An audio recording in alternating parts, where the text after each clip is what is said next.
senador Marcos Rogério alertou da tribuna sobre o depoimento de Eduardo Talhaferro, ex-assessor do ministro Alexandre de Moraes do Supremo Tribunal Federal, que revelou atos ilícitos cometidos nos gabinetes do ministro, no STF e no TSE. O senador explicou que, após as revelações do ex-assessor, o ministro Alexandre de Moraes pediu a extradição de Talhaferro e lembrou que o Tratado de Extradição entre os dois países proíbe que as pessoas sejam extraditadas para sofrer perseguição política. Marcos Rogério apontou: mas há um ponto central que precisa ser debatido. Será que nós estamos diante de um criminoso comum ou de alguém que trouxe a público informações de interesse coletivo, informações de interesse da sociedade brasileira? Estamos diante de um conflito ético? Estamos diante de uma situação em que se deve verificar aquilo que é objeto da investigação, o conteúdo vazado e o que ele representa no mundo jurídico. E qual é o conflito ético aqui? O que pesa mais, o sigilo institucional ou o direito da sociedade de conhecer os bastidores de decisões que afetam a democracia e que, portanto, afetam a vida de milhões e milhões de brasileiros? O que pesa mais? Porque se você está diante de duas situações, é preciso fazer esse julgamento, esse cotejo. As revelações, conhecidas como vaza-toga, expuseram práticas internas do judiciário que jamais deveriam ser tratadas à margem da lei. O senador mostrou ainda o absurdo no fato de que a ordem que exige a extradição é dada pelo próprio ministro Alexandre de Moraes, alvo das denúncias feitas por Talhaferro. Ele questionou: em que situação de normalidade institucional, democrática, legal, isso seria possível? Isso seria aceito? Veja, eu repito, o ministro que pede a extradição é vítima das revelações, mas ele também é o responsável por tocar o processo, tocar o inquérito, determinar providências que podem chegar ao ponto de se colocar na cadeia o denunciante. O senador ponderou: o que é isso? É coação? É ameaça? É a cultura do medo? É a imposição do medo como mecanismo de controle? Eu estou trazendo esse fato para debate no plenário porque está se tornando regra. E isso aconteceu em relação aos acusados de envolvimento no 8 de janeiro, na ocupação, depredação, vandalismo, que aconteceu nos espaços públicos do Parlamento, do Judiciário e do Palácio do Planalto. E aí você tem novamente alguém que denuncia sendo tratado como criminoso. Em qualquer sistema republicano, é inadmissível que alguém seja simultaneamente parte interessada e juiz do próprio caso. Marcos Rogério explicou que o caso de Talhaferro merece toda a atenção porque expõe as táticas que vêm sendo utilizadas e normalizadas na ditadura da toga instalada no Brasil, em que o Estado de Direito já não existe. Ele disse: essa situação do Talhaferro revela uma grande incoerência do nosso sistema de justiça acusatória.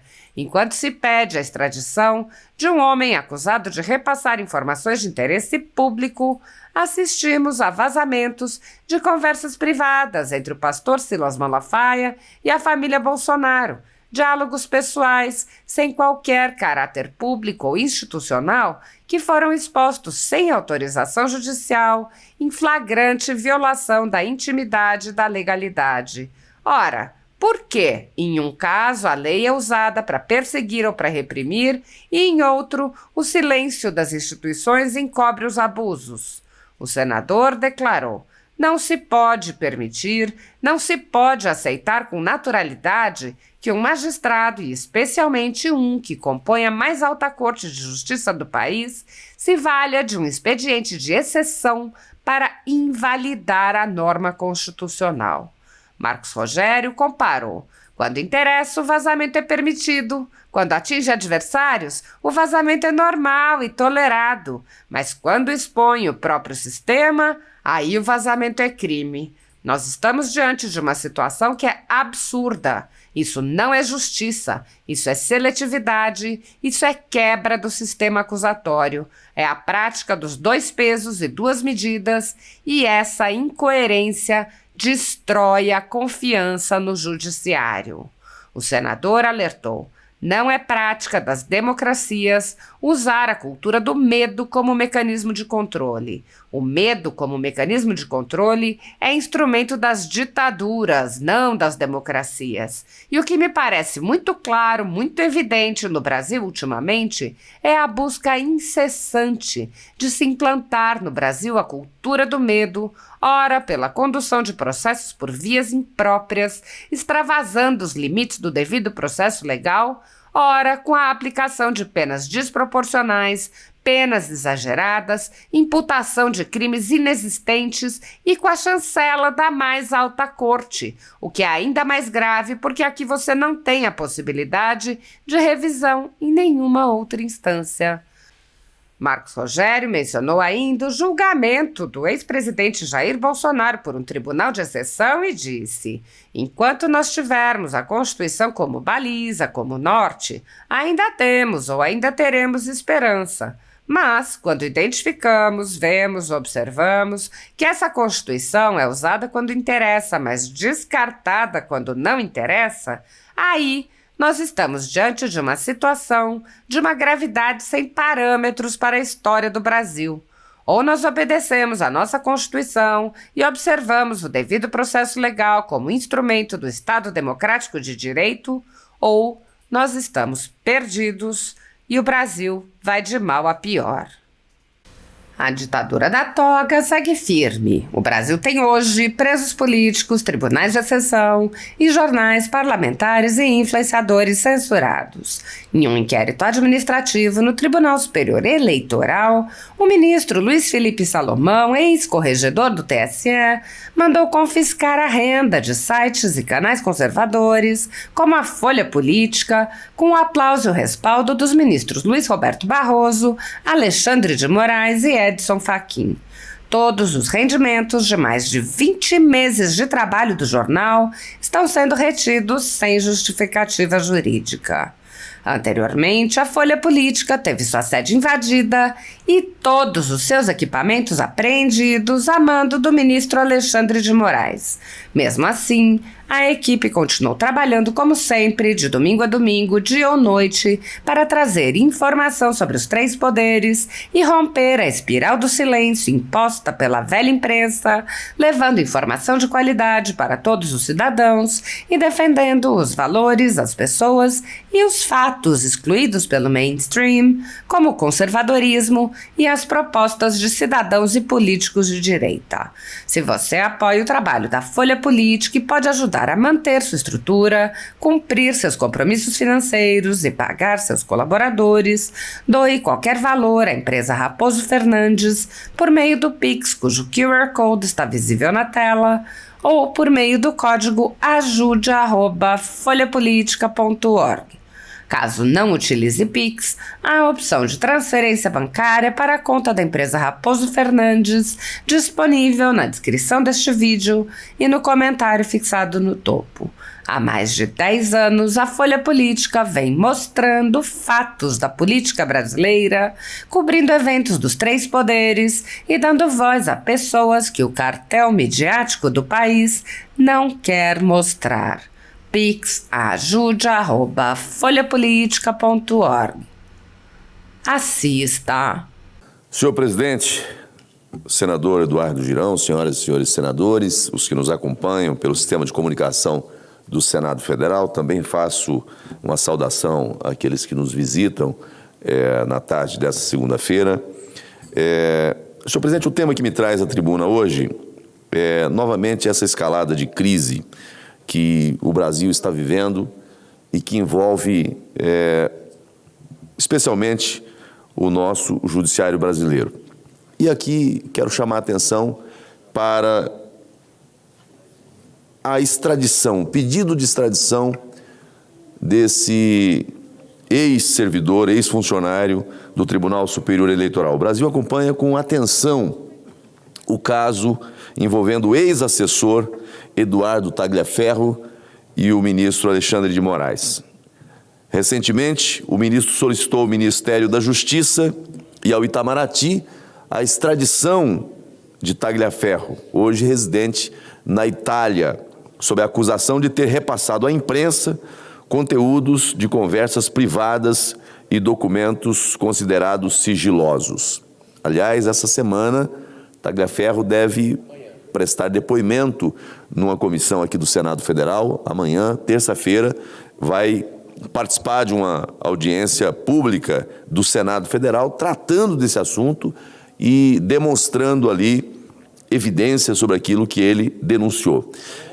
Amanhã, às 11 da manhã, na Comissão de Segurança Pública, portanto, a participação dele. Agora, o pedido, né, de extradição contra Tagliaferro se fundamenta em denúncia da Procuradoria-Geral da República que aponta crimes como violação do sigilo funcional, obstrução no curso do processo, no curso de investigação, e coação no curso do processo. A Itália, como todos nós sabemos, com quem o Brasil mantém tratado de extradição desde 1989, deverá analisar se o caso se enquadra nos critérios legais. E quando se fala aqui de enquadrar nos critérios legais, é porque quando tiver na lei que trata dessas condicionantes, né, para o processo de extradição entre Brasil e Itália, entre os critérios está a motivação. Se a motivação for motivação política, algum tipo de perseguição política de natureza jurídica, a vedação à extradição conforme essa norma entre os dois países. Mas há um ponto central que precisa ser debatido. Será que nós estamos diante de um criminoso comum ou de alguém que trouxe a público informações de interesse coletivo? Informações de interesse da sociedade brasileira. Estamos diante de um conflito ético, estamos diante de uma situação em que deve se verificar aquilo que é objeto da investigação, o conteúdo vazado, e o que ele representa no mundo jurídico. E qual é o conflito ético aqui? O que pesa mais? O que pesa mais?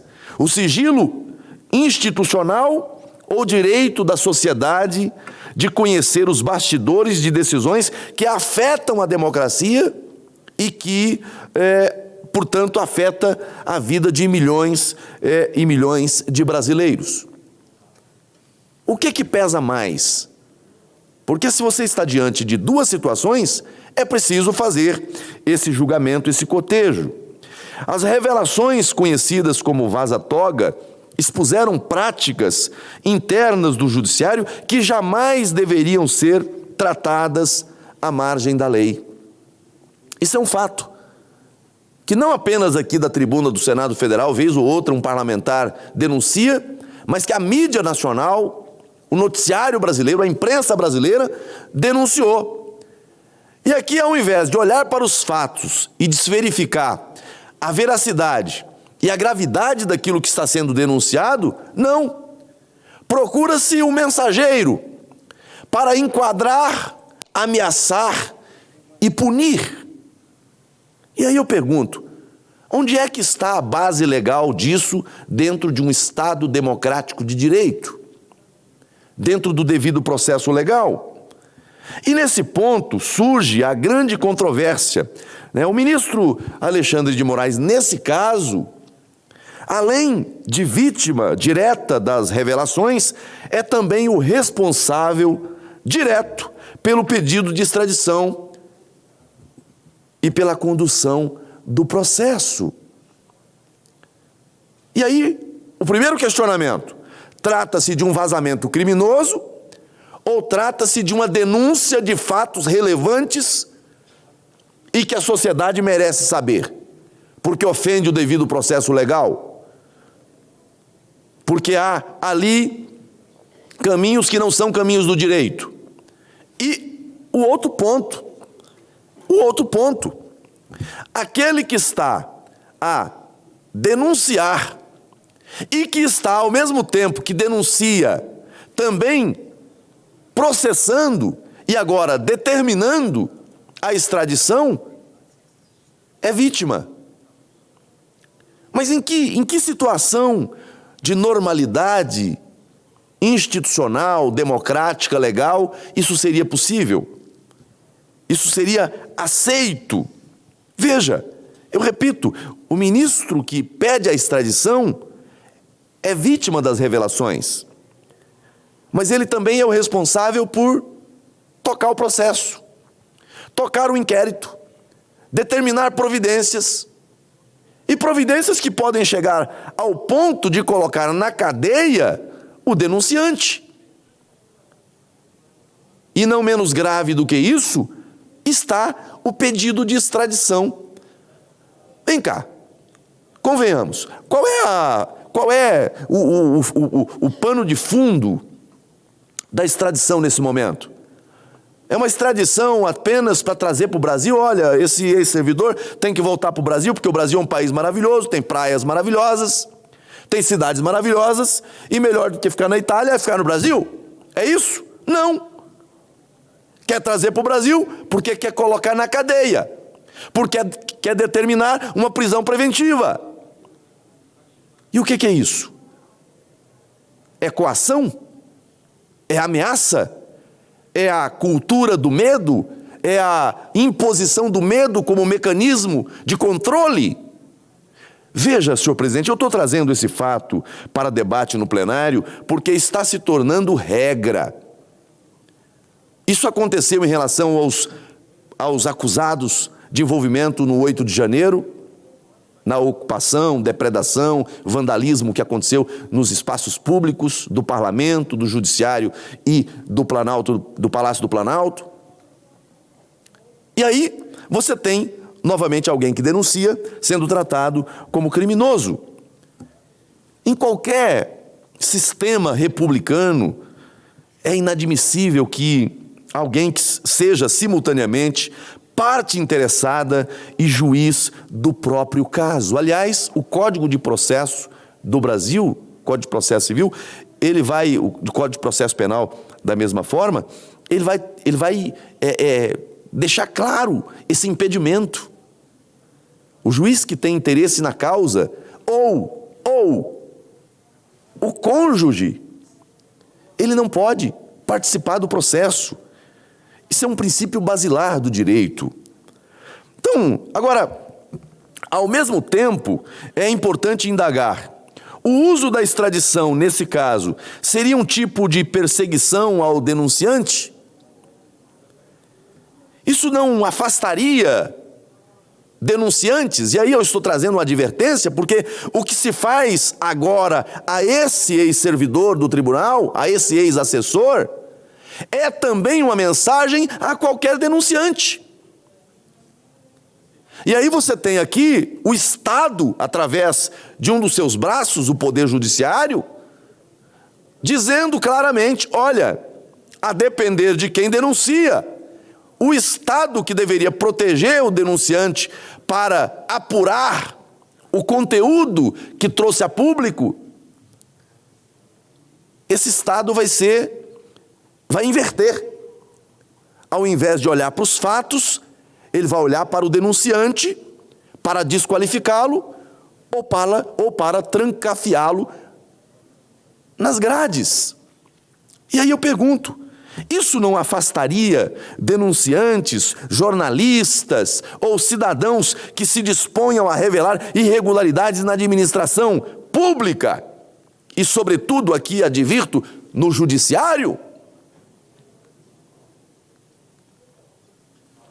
Nós estamos diante de um questionamento que é preciso ser colocado no debate. Mas, além desse aspecto, eu queria trazer aqui que, além disso, essa situação do Tagliaferro revela uma incoerência do nosso sistema de justiça acusatória. Veja que eu estou trazendo aqui, eu estou cunhando uma frase que não é do dia a dia. Justiça acusatória. Porque não é esse o papel do judiciário. Nós entendemos e sabemos, à luz do direito, à luz da Constituição, que o papel de acusação, né, dentro da persecução penal, você tem o titular da ação penal pública é o Ministério Público, que se vê a cada dia diminuído, com o seu papel relativizado, apequenado, em razão da usurpação deste papel por outro poder sem legitimidade. Aquilo que era uma exceção nos quadrantes da corte em razão de um mandamento regimental para crimes cometidos dentro da corte, numa exceção, portanto, se torna uma prática que vai além das quatro paredes do tribunal, determinando providências a qualquer canto do Brasil. E aí não se importa mais no que diz a Constituição Federal, no que diz o Código de Processo Penal ou as legislações especiais que temos. Tudo relativizado. Tudo relativizado. Mas eu volto a insistir. Essa situação do Tagliaferro, ela revela uma grande incoerência do nosso sistema de justiça acusatória. Enquanto se pede a extradição de um homem acusado de repassar informações de interesse público, assistimos vazamentos de conversas privadas entre o pastor Silas Malafaia e a família Bolsonaro, diálogos pessoais, sem qualquer caráter público ou institucional, que foram expostos sem autorização judicial em flagrante violação da intimidade e da legalidade. Ora, por que em um caso a lei é usada para perseguir ou para reprimir, e em outro o silêncio das instituições encobre os abusos? Não é uma pergunta legítima? Não é uma pergunta coerente? Porque num caso, os rigores da lei e o enquadramento, e em outro, não, está tudo certo, está tudo normal. Os fins justificam os meios, está tudo certo. Nós temos que expor. Falou alguma coisa ali que o seu público, que a sua base não vai gostar, então vamos soltar, está tudo certo. O negócio aqui é desmoralizar. Veja, não se pode permitir, não se pode aceitar com naturalidade que um magistrado, e especialmente que compõe a mais alta corte de justiça do país, se valha de um expediente de exceção para invalidar a norma constitucional. Mais do que o destino de um ex-assessor, este caso coloca em xeque princípios fundamentais: a liberdade de imprensa, a proteção da privacidade, a transparência dos atos públicos e os limites da atuação judicial. São princípios, são questões que precisam ser verificadas, que precisam ser analisadas. Se de um lado é dever do Estado proteger informações sigilosas, de outro é igualmente essencial resguardar o direito da sociedade de conhecer a verdade sobre seus governantes e suas instituições, sem seletividade, sem proteção, sem dois pesos e duas medidas. O que está em jogo, senhor presidente, portanto, não é apenas a extradição de um cidadão brasileiro, mas sim a credibilidade do sistema de justiça, a confiança na democracia e o equilíbrio entre poder e liberdade. E isso é um fato relevante. Então, cabe a nós, como sociedade e como parlamento, exigir que esse processo seja conduzido com total respeito ao devido processo legal, sem perseguição e sem abusos de autoridade. O Brasil precisa dar exemplo de que não teme a verdade e que não confunde denúncia legítima com crime político. O futuro das nossas liberdades depende dessa distinção, depende dessa cautela, desse cuidado. Eu repito, esse servidor, Eduardo Tagliaferro, repito questionando, né? Que é o que a gente pode fazer aqui. Não podemos fazer muito mais do que isso, mas ainda temos a possibilidade de falar, de dizer o que pensamos. sob duras penas, mas essa é uma prerrogativa parlamentar. Esse moço, esse servidor, é réu, é acusado ou colaborador denunciante? Qual é a posição dele? Qual é a posição desse servidor? Quando interessa, o vazamento é permitido. Quando atinge adversários, o vazamento é normal e tolerado. Mas, quando expõe o próprio sistema, aí o vazamento é crime. Nós estamos diante de uma situação que é absurda. Isso não é justiça. Isso é seletividade. Isso é quebra do sistema acusatório. É a prática dos dois pesos e duas medidas. E essa incoerência, ela destrói a confiança no judiciário. Eu concluo com uma advertência, senhor presidente, dizendo que quando a justiça se torna parte, perde a condição de julgar. E quando o silêncio é imposto pela força, a democracia se transforma em mera formalidade. Repito, cabe a todos nós, como sociedade e como legítimos representantes do nosso povo, da nossa gente, zelar para que isso não aconteça no Brasil. E eu, na semana passada, usei uma frase aqui e volto a repetir.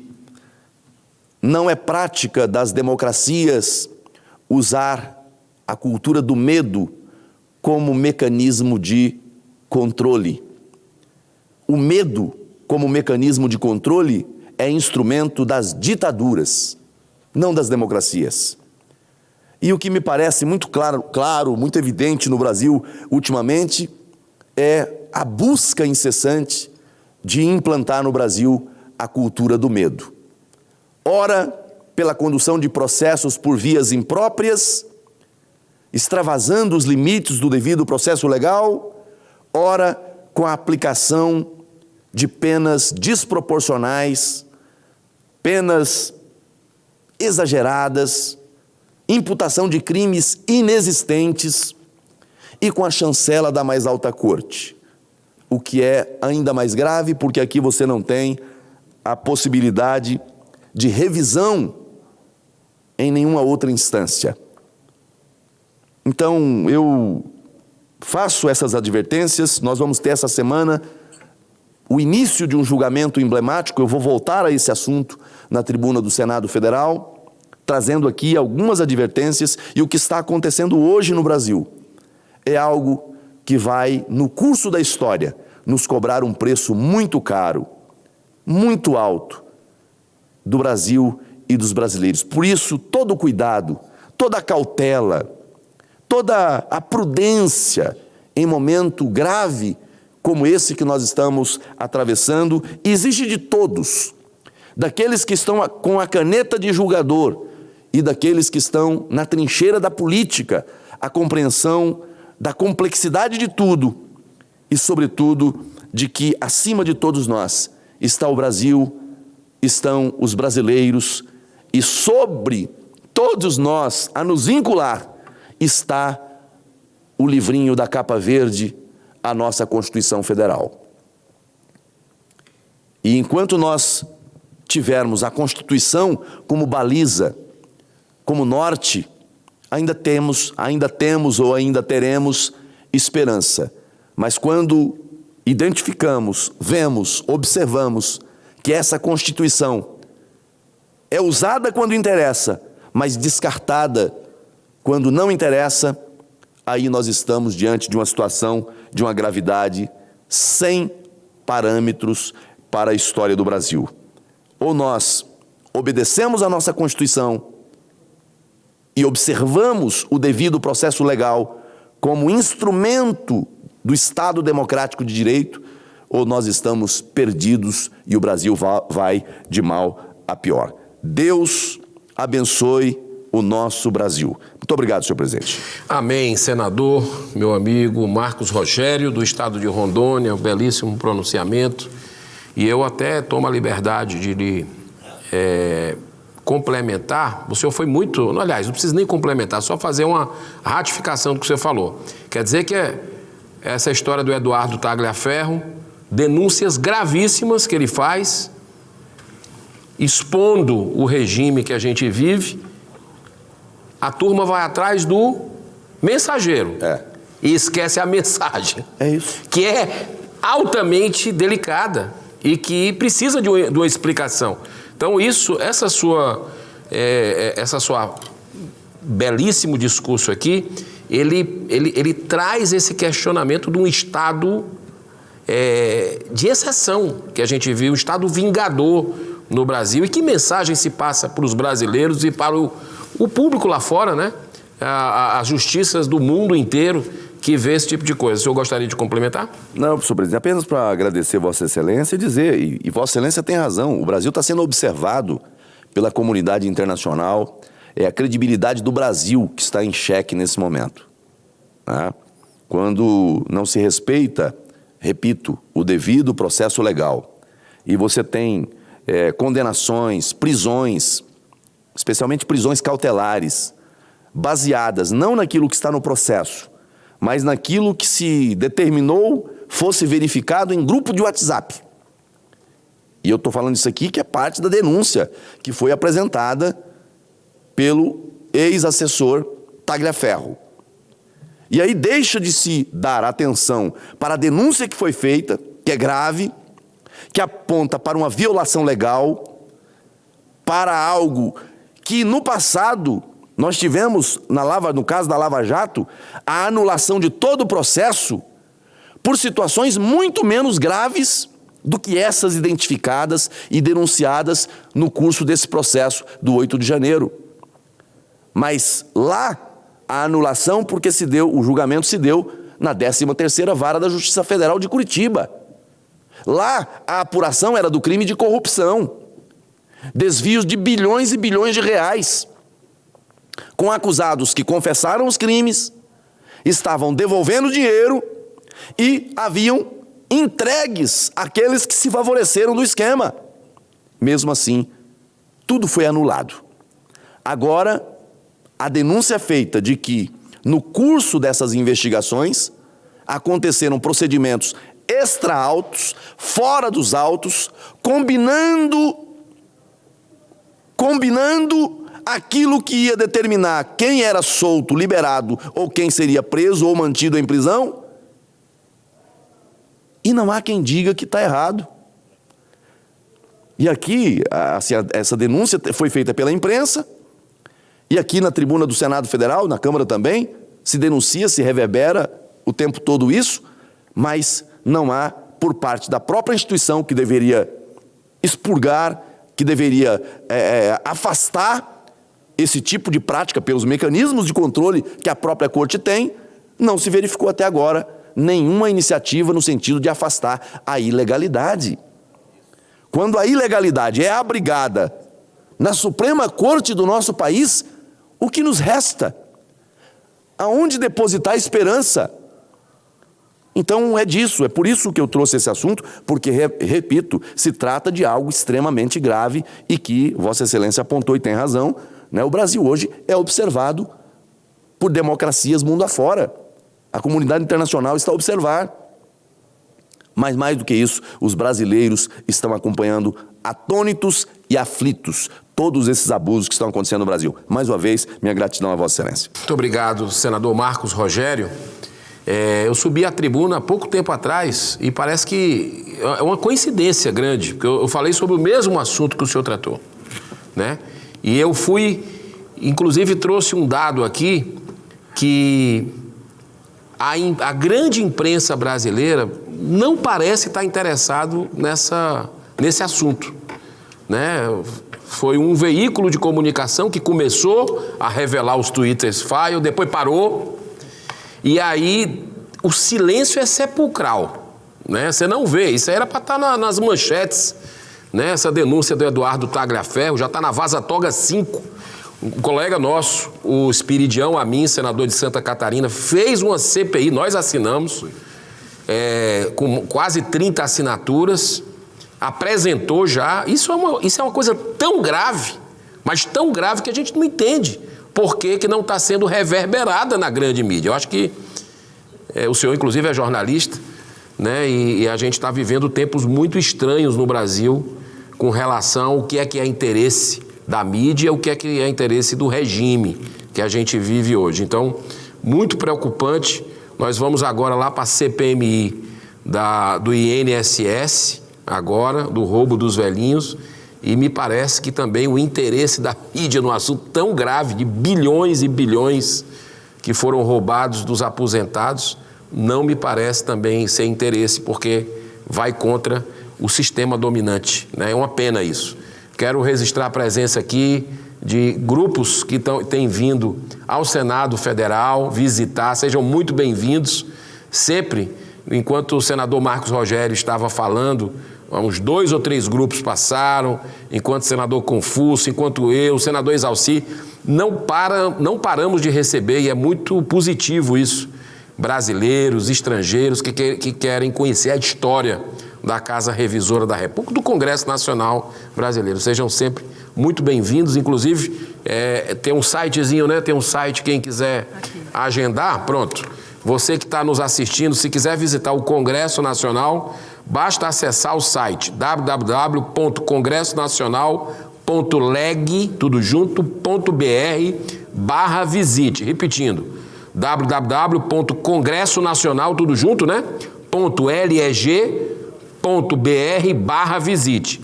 A visitação pode ser realizada em dias úteis, exceto terças e quartas, porque a gente tem as sessões deliberativas, é uma correria nas comissões temáticas, mas aos finais de semana e feriados, você também pode vir aqui, que é de 9 às 17 horas. Então, a presidência informa às senadoras e aos senadores que estão convocadas as seguintes sessões para amanhã, terça-feira.